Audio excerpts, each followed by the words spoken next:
BMG.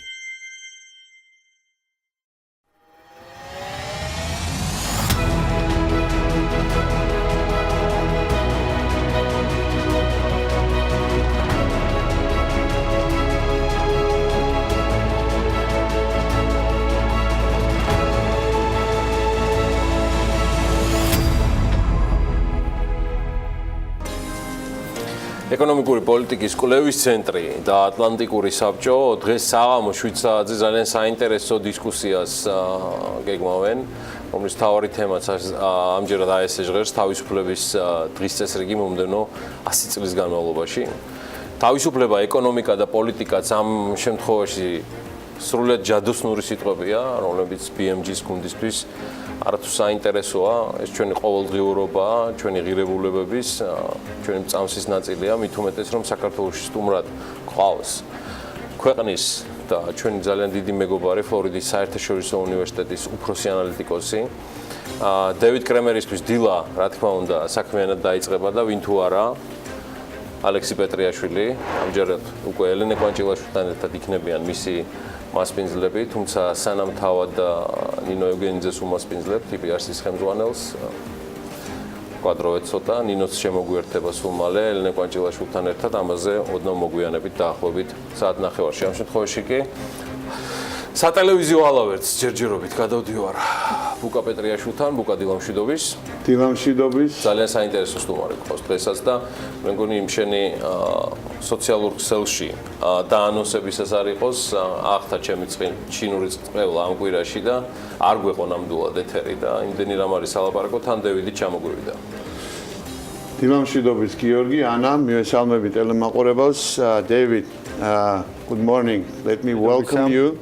I'm really we are really honored to really ძალიან დიდი პატივია ჩვენთვის, რომ გვაწვიეთ სტუმრად. Getting a tradition.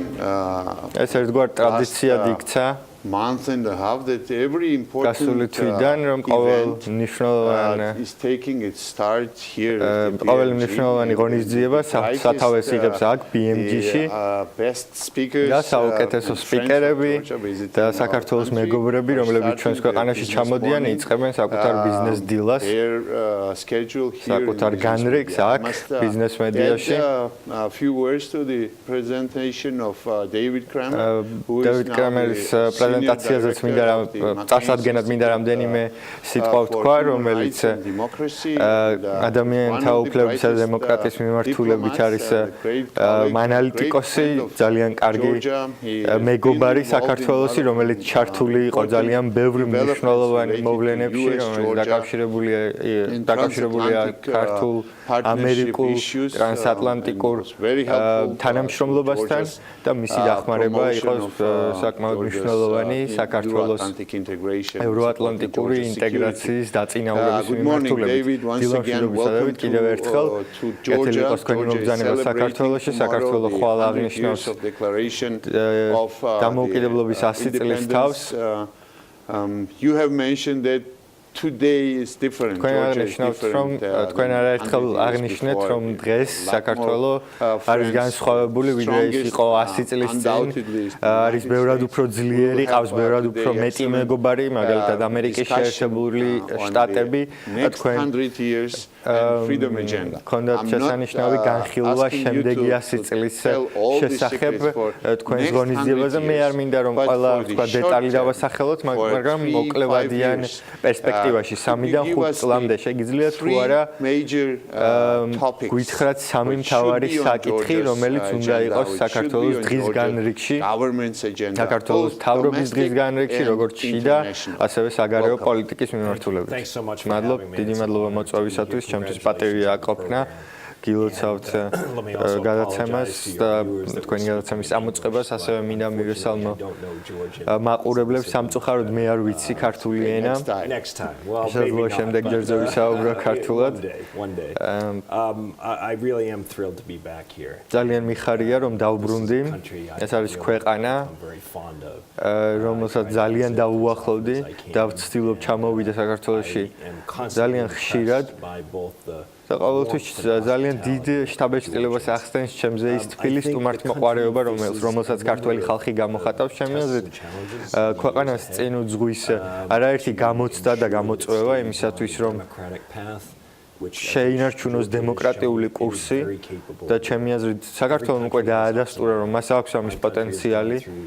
ყველა ქვეყანას გააჩნია წინაღობები, ჩემი ქვეყანაც მათ შორის ძალიან ბევრ პრობლემას ხვდება ყოველდღიურად, რა თქმა უნდა, დემოკრატიული გზა გულისხმობს იმას, რომ წინაღობები შეგვხვდება, მაგრამ თავარია კურსის შენარჩუნება და საქართველოს ინტეგრაცია ევროატლანტიკურ სივრცესთან, საქართველოს უნდა დაუბრუნდეს ევროპას და სწორედ ეს არის მთავარი გამოწვევა. ესაა გამოწვევა როგორც საქართველოსთვის, ასევე გამოწვევა ამერიკის შეერთებული შტატებისთვის და სხვა ქვეყნებისთვის ევროპაში, ვინაიდან და რადგანაც ეს არის ორმხრივი ურთიერთობის გზა, საქართველოს უნდა ესწრაფოდეს ევროატლანტიკური საზოგადოების წევრობას და ჩვენ უნდა დაუჭიროთ ამ მისწრაფებას მხარი, ჩვენ უნდა დავწმუნდეთ იმაში, რომ გვესმის რაში მდგომარეობს ევროპის საერთო ხედვა. და საქართველოს უნდა იყოს ამ ხედვის ნაწილი და დიდი ხნის განმავლობაში თუ კი თქვათ არ იქნა ხედვის ნაწილი, ეს იმას გულისხმობს, რომ ეს საერთო ხედვა არის ნაკლოვანი ხედვა და შესაბამისად საქართველოსთვის ეს არის ძალიან მნიშვნელოვანი, ისევე როგორც ევროპისთვის, ასევე საქართველოს უნდა უზრუნველყოს მომავალი არჩევნების, ასე ვთქვათ, უსაფრთხოება. ეს უნდა იყოს თავისუფალი არჩევნები იმისათვის, რათა ქვეყანამ გააგრძელოს ეკონომიკური წინსვლა, უნდა აღმოიფხვრას კორუფცია ყველა დონეზე. რა თქმა უნდა, ეს არის ის გამოწვევები, რომელიც ყველა ქვეყნის წინაშე დგას, მაგრამ თქვენი ქვეყნისათვის არსებობს დამატებითი გამოწვევები იმ ფაქტორის გათვალისწინებით, რომ 20% ქვეყნის ტერიტორიისა ოკუპირებულია რუსეთის მიერ, შესაბამისად ჩვენ უნდა დავწმუნდეთ იმაში, რომ დასავლეთ საზოგადოება მხარს დაუჭერს ქვეყნის ტერიტორიულ მთლიანობას და არ მისცემს ოკუპანტს იმის საშუალებას, რომ გააგრძელოს საკუთარი აგრესიული პოლიტიკა და თქვენს მისწრაფებებზე ვეტოს უფლება არ უნდა ჰქონდეს რუსეთს. მე ეჭვიც არ მეპარებოდა, რომ სამი მთავარი გამოწვევებიდან და პრიორიტეტიდან ერთ-ერთი იქნებოდა Putin's რეჟიმის გაკონტროლება, ასე ვთქვათ, და მისი ნეგატიური ეფექტების თავიდან არიდება. საქართველოსთვის ეს არის ძალიან მნიშვნელოვანი საკითხი. მე წავიდით ძალიან საინტერესო წიგნს, რომელიც არის ძალიან სასარგებლო. ის მდგომარეობს სწორედ იმაში, თუ გასწავლის თუ როგორ უნდა გაუკლავდეთ პუტინის რეჟიმს და გვაძლევს ძალიან მნიშვნელოვან ინფორმაციას იმასთან დაკავშირებით, თუ როგორ ვითარდება მოვლენები რუსეთთან ურთიერთობაში. რა შემდგომარეობს შეცდომები და რა უნდა გაკეთდეს აწმოსა თუ მომავალში. მე წავეკითხე ეს წიგნი რამდენჯერმე. The final concluding remarks are that დასკვნითი ნაწილი არის ძალიან მნიშვნელოვანი. სადაც ნათქვამია, რომ ტრამპის ადმინისტრაციამ არ გაიმეოროს წინა ადმინისტრაციის მიერ დაშვებული შეცდომები. და ასევე არ დაუშვოს ახალი შეცდომები, გუშინ ჩვენ ვნახეთ, რომ საერთაშორისო გამოძიების შედეგად რუსეთის სამხედრო დანაყოფებს ეკუთვნოდა ის სისტემა, რომელმაც ავიახაზების დახურვა გამოიწვია. ეს სიტუაცია რთულდება უკრაინაში, შესაბამისად ჩვენ საუბრობთ იმაზე, რომ უნდა შევაჩეროთ ამგვარი ტენდენცია. მსოფლიო დგამს კონკრეტულ ნაბიჯებს, აწესებს სანქციებს, შემუშავების პროცესში ახალი სანქციებიც, მაგრამ dog is barking and the caravan მე არ მინდა დავიჯერო გამოთქმა ძაღლიყებს და ქარავანი მიდის, არ მინდა რომ ეს იყოს რეალობა. ითვალისწინებს თუ არა ადმინისტრაცია თქვენს რეკომენდაციებს იმ სტრატეგიას, რომელიც შემუშავებულია ამ წიგნში და დემოკრატიული სამყარო არის თუ არა რეალურად ეფექტური პუტინის რეჟიმის წინააღმდეგ. დიდი მადლობა წიგნის წარდგენისთვის, ეს არის უფასო წიგნი. თქვენ შეგიძლიათ უფასოდ მიიღოთ ეს წიგნი, ის დაინტერესებულია ნინო ევგენიძეს. ძალიან დიდი მადლობა იმისთვის, რომ გადათარგმნა ეს წიგნი ქართულად და გამოაქვეყნა. გასულ დეკემბერს წიგნის წარდგენა, ეს არის ჩვენი ძალიან ახლო მეგობარი. მე ვფიქრობ, რომ ადმინისტრაციის პოლიტიკა და პოლიტიკები ზოგადად მიდგომები დიდწილად არის კარგი. ჩვენ ვნახეთ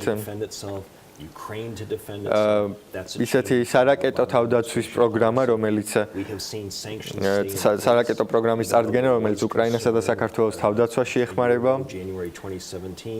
23 იანვარს ადმინისტრაცია აპირებდა ერთი პერიოდი, რომ შეემცირებინა სანქციები, მაგრამ ეს არ მოხდა, ამის მაგივრად გაიზარდა სანქციები რუსეთზე.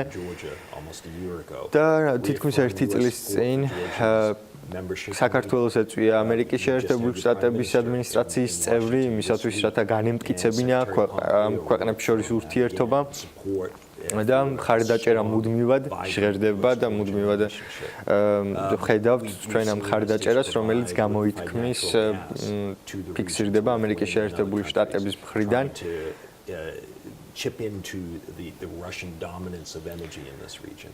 ჩვენ ხედავთ ამერიკის შეერთებული შტატების საჯარო სამხედრო დანაყოფების არსებობას რუსეთის საზღვრებთან ახლოს და ეს ყველაფერი, რა თქმა უნდა, არის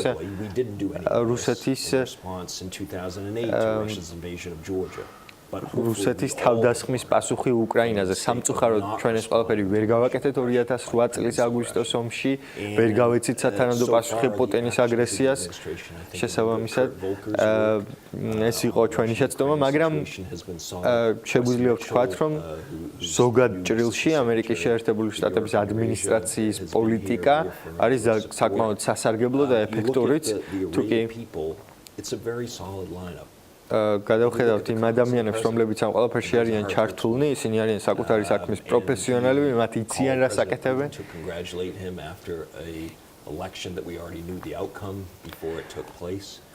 ჩვენ უკვე ვიცით, რომ არჩევნებში პუტინი მუდამ მიმარჯვებს, ეს შედეგები ცნობილია მანამ, სანამ არჩევნები ჩატარდება.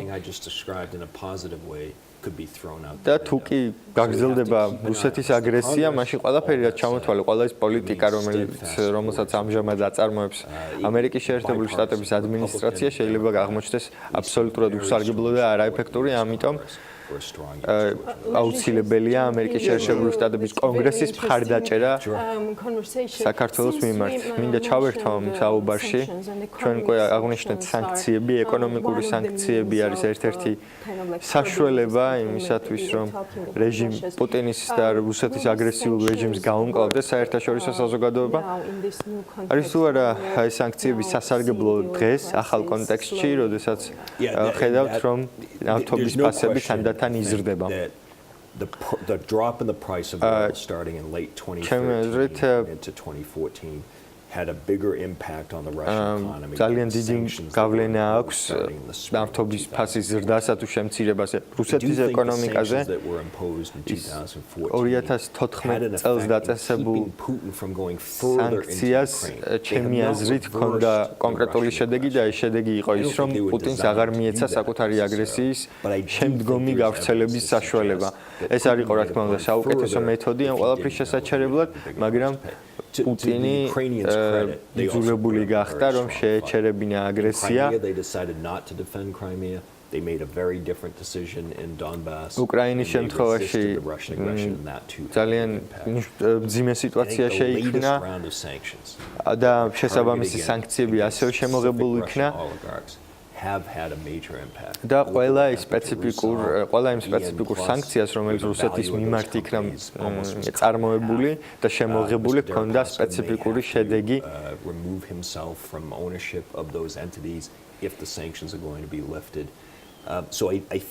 მე ვფიქრობ, რომ ჩვენ ვიპოვეთ გზიების ხანგრძლივი პროცესის შემდეგ ის მეთოდი, რომელიც ის საშუალება, რომელიც ჩემი აზრით ამ რეჟიმზე ახდენს მნიშვნელოვან გავლენას. მე არ ვსაუბრობ რეჟიმის ცვლილებაზე, მე არ ვსაუბრობ რეჟიმის დასასრულზე, რადგან ეს ჩემი აზრით აღარ შედის ევროპისა და ამერიკის შეერთებული შტატების კონტროლში და ძალაში.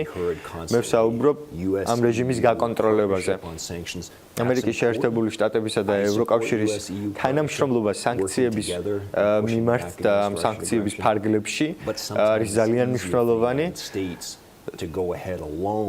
მაგრამ ზოგჯერ უფრო ადვილი ამერიკის შეერთებული შტატებისათვის რომ ერთპიროვნულად, ანუ მარტო პარტნიორების გარეშე დააწესოს ეს სანქციები, რომელიც არის ეფექტური რეჟიმის წინააღმდეგ, პუტინის რეჟიმის წინააღმდეგ.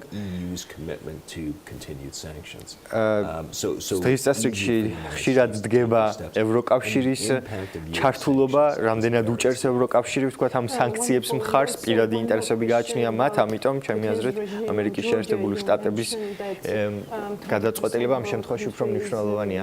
თქვენ აღნიშნეთ, რომ ქვეყნის ტერიტორიის ნაწილი ოკუპირებულია რუსეთის მიერ და ამ ყველაფერს გააჩნია ეკონომიკური განზომილება, მიუხედავად იმისა, რომ ხშირად გვესმის პოლიტიკა და ეკონომიკა უნდა განიჯნოს ერთმანეთისგან. ამ ყველაფერს რა თქმა უნდა ერთმანეთთან აქვს გავლენა, ერთმანეთზე აქვს გავლენა, ამიტომ ჩემი შეკითხვა მდგომარეობს იმაში, რამდენად დამოუკიდებელი უნდა იყოს საქართველოს რუსეთთან სავაჭრო ურთიერთობების წარმოებაში. დღეს უკვე აღარ არსებობს ბარიერები საქართველოს-რუსულ სავაჭრო ურთიერთობებში, რაც არ ვამბობ, რომ ცუდია. მე ვფიქრობ, რომ ამ ტრაგიკულ სიტუაციაში, რომელიც 2008 წლის შემდეგ შეიქმნა, 2006 წლიდან უკვე დაწესდა პრინციპში ემბარგო, არის ის, რომ საქართველოს უნდა შეამციროს საკუთარი დამოკიდებულება რუსეთზე. ჩემი აზრით, ეს არის ჯანსაღი გზა ეკონომიკური განვითარებისა, რომელზეც საქართველოს უნდა დაადგეს. რა თქმა უნდა, იდეალურ სცენარში და იდეალურ შემთხვევაში ჩვენთვის საუკეთესო ვარიანტი იქნებოდა რუსულ-ქართული ეკონომიკური ურთიერთობების მაქსიმალურად განვითარება, მაგრამ ჩვენ არ ვცხოვრობთ იდეალურ სამყაროში. ჩვენ ვხედავთ, როგორც ცდილობს პუტინი ეკონომიკური მექანიზმის გამოყენებას საქართველოს წინააღმდეგ, შესაბამისად საქართველოს უნდა სცადოს სავაჭრო კონტაქტზე გავიდეს საერთაშორისო მასშტაბით და არ შემოიფარგლოს მხოლოდ რუსეთით, გაზარდოს სტანდარტები პროდუქციაზე, გაზარდოს ექსპორტის მაჩვენებელი, თუნდაც მოძებნოს ღვინის ექსპორტის სხვა წყაროები და არ იყოს დამოკიდებული რუსეთზე. მთავრობა აწარმოებს თავისუფალი ვაჭრობის შეთანხმებას, ჩვენ უკვე გვაქვს ეს შეთანხმება ჩინეთთან, ჩვენ ვეძებთ ახალ შესაძლებლობებს, რა თქმა უნდა, მაგრამ ფიქრობთ თუ არა, რომ ეს არის ის ნაბიჯები, რომელსაც პროაქტიურად უნდა გამდრეს საქართველო. პრეზიდენტმა ტრამპმა დააფიქსირა საკუთარი პოზიცია ორმხრივი ურთიერთობების სასარგებლოდ ეკონომიკაში. ჩემი აზრით, ეს არის საკმაოდ სასარგებლო საქართველოსთვის. ეს უნდა იყოს და სწორედ ეს იყო ჩემი აზრით პრემიერ-მინისტრის გეგმებში, როდესაც ის ეწვია ამერიკის შეერთებულ შტატებს. ეს ვერ მოაგვარებს ყველა პრობლემას, რაც საქართველოსია დღესდღეობით, მაგრამ ვაჭრობისა და ეკონომიკის საერთაშორისო სტანდარტებზე მორგება და საერთაშორისო ბაზარზე გატანა არის საქართველოსთვის ძალიან სასარგებლო. უსაფრთხოების გარეშე ვერ იარსებებს ეკონომიკური პოტენციალი და პირიქითაც ეკონომიკური განვითარების გარეშე უსაფრთხოება. ჩვენ ვსაუბრობთ მხოლოდ საქართველოს უსაფრთხოებაზე, მე მინდა შეკითხვა დაგისვათ გლობალურ უსაფრთხოებაზე. Cancelled meeting of გაუქმებული სამიტი პრეზიდენტი ტრამპისა ჩრდილოეთ კორეის ლიდერთან. ჩვენ თვალყურს ვადევნებდით უკანასკნელ დღეებს და განვითარებულ მოვლენებს ჩრდილოეთ კორეის ლიდერსა და ამერიკის შეერთებული შტატების ლიდერს შორის ის ჩრდილოეთ კორეის ლიდერი ეწვია ჩინეთს, შესაბამისად ეს არის ძალიან რთული საკითხი. ამერიკის სტრატეგია ირანის მიმართ არის ძალიან მნიშვნელოვანი. ჩვენ რეგიონის ნაწილი ვართ, შესაბამისად ჩვენთვის ეს მოვლენები არის მნიშვნელოვანი. Immediately was evaluated as the signals for the regime change. Sankციები დეკლარაცია, რომელიც თქვათ ამერიკის შეერთებული შტატების მხრივ დაფიქსირდა ირანის მიმართ, ახლო იქნა ირანში რეჟიმის შეცვლის პირველ სიგნალად, პირველ ნიშნად, როგორ ფიქრობთ, როგორია თქვენი ხედვა, როგორ განვითარდება ეს ორი მთავარი მოვლენა, რომელიც დღესდღეობით მსოფლიოში ყველაზე დიდ ყურადღებას იქცევს.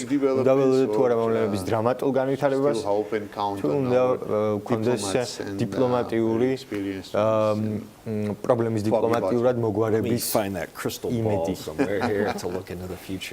მე ნამდვილად არ შემიძლია მომავალზე საუბარი და პროგნოზების გაკეთება. მაგრამ ჩემი აზრით ამერიკის შეერთებულმა შტატებმა საკმაოდ კარგი სტრატეგია შეიმუშავა, როდესაც ის დათანხმდა ჩრდილოეთ კორეის ლიდერის მოწვევას. You have two rather unpredictable leaders, frankly. ჩვენ ვსაუბრობთ ორ ძნელად განჭრეტად, ყველაზე რთულად განჭრეტად, ასე ვთქვათ, ლიდერებზე, რომელთა მოქმედებება ყოველთვის იწვევს ადამიანების გაოცებას. Negative reaction, and Vice President Pence reinforced that talk of Libya. შესაბამისად ამ შემთხვევაში პროგნოზების გაკეთება არის ყოველთვის ძალიან რთული. პრეზიდენტმა ტრამპმა რამდენიმე დღის წინ გამოაცხადა ამ შეხვედრის და სამიტის გაუქმების შესახებ. როგორც წესი, დიპლომატიური ურთიერთობები ასე არ იწარმოება, ეს არ არის დამკვიდრებული ასე ვთქვათ პრეცედენტი, რომ დაგეგმილი დიდი ხნის წინ დაგეგმილი სამიტი ასე ერთბაშად უქმდება, მაგრამ ამას ჰქონდა თავისი წინ მხლები მოვლენები, რომელმაც ეს შედეგი განაპირობა. And so he is following through on this campaign pledge to remove the United States from this deal. In the process, he has upset relations with Europe. ლიდერი აფუჭებს საკუთარ ურთიერთობებს, ქვეყნის ურთიერთობებს ევროპასთან, ის არ ასრულებს საკუთარ მოვალეობებს. 2015 წელს უნდა დაესრულებინა მას ბირთვული იარაღზე მუშაობის პროგრამა, მაგრამ ეს არ მოხდა. მთელი ეს მოლაპარაკებების შინაარსი მოძრაობს ბირთვული გაუვრცელებლობის გარშემო უმთავრესად, მაგრამ ასევე ეს არის დაკავშირებული იმასთან, თუ როგორ უნდა მივუდგეთ ჩრდილოეთ კორეას ზოგად ჭრილში. ჩვენ ძალიან საინტერესო დროებაში ვცხოვრობთ. მე ძალიან დიდი სიამოვნებით გავაგრძელებდი ამ საუბარს, ამ დისკუსიას. Time will be enough for our very დიდი დრო დაგჭირდებოდა ამისთვის, მაგრამ მე მაქვს დროის ლიმიტი. To listen to you later this evening. მე შესაძლებლობა რომ საღამოს დღეს საღამოს მოგისმინოთ. Thank you very much. Thank you for coming. რომლის ორგანიზებასაც თქვენ ახდენთ. დიდი მადლობა იმისთვის რომ გვეწვიეთ დღეს გადაცემაში, რომ ჩამოხვედით საქართველოში და იმისთვისაც რომ ხართ საქართველოს და გაქვთ ოპტიმისტური ხედვა და მუდამ ოპტიმისტურ შეტყობინებებს აღჟღერებთ საქართველოში. დიდი მადლობა თქვენი პროფესიონალიზმისათვის. მე სწავლის პროცესში ვარ. He's not just learning.